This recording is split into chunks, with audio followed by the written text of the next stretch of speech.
एगो भगवती गीत सुना रहल छी। आशा करै छी सब गोटेके नीक लागत तऽ लाइक कमेंट चैनल के जरूर सब्सक्राइब कर लेब और गीत केहन लागल अहाँ सब कमेंट में जरूर बताएब।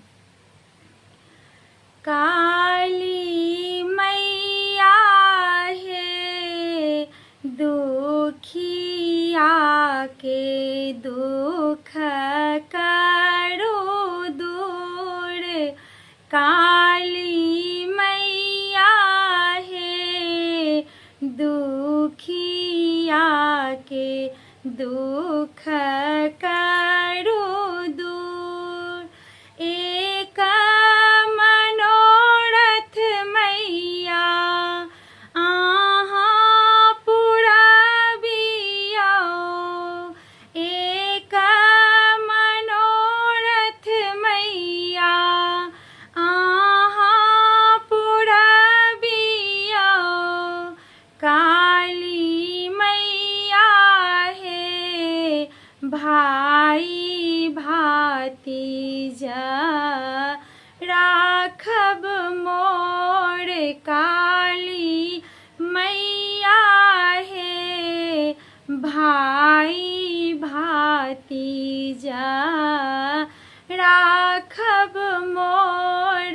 काली मैया हे दुखिया के दुख करो दूर। दोसर मनोरथ मैया दोसर मनोरथ मैया आहाँ पुरबियो। दोसर मनोरथ मैया आहाँ पुरबियो। काली मैया हे सेनुर अखंड राखब मोर।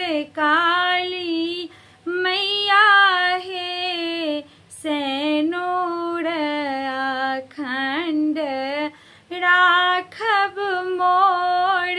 काली मैया हे दुखिया के दुख करो दूर।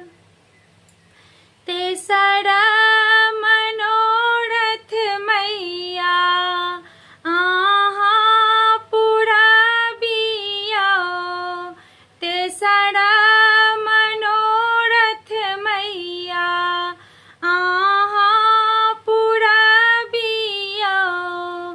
काली मैया हे भरी कोर लाल देब मोर। काली मैया हे भरी कोर लाल देब मोर।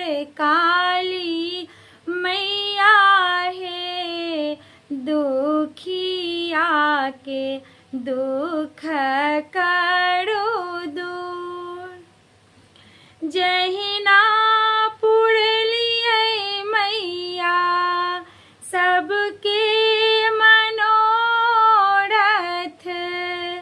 जहिना पुरलियै मैया सबके मनोरथ।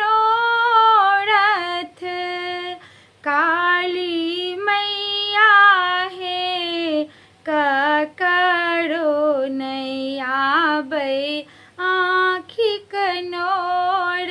काली मैया हे ककरो नहीं आबै आँखिक नोर। काली मैया हे दुखिया के दुख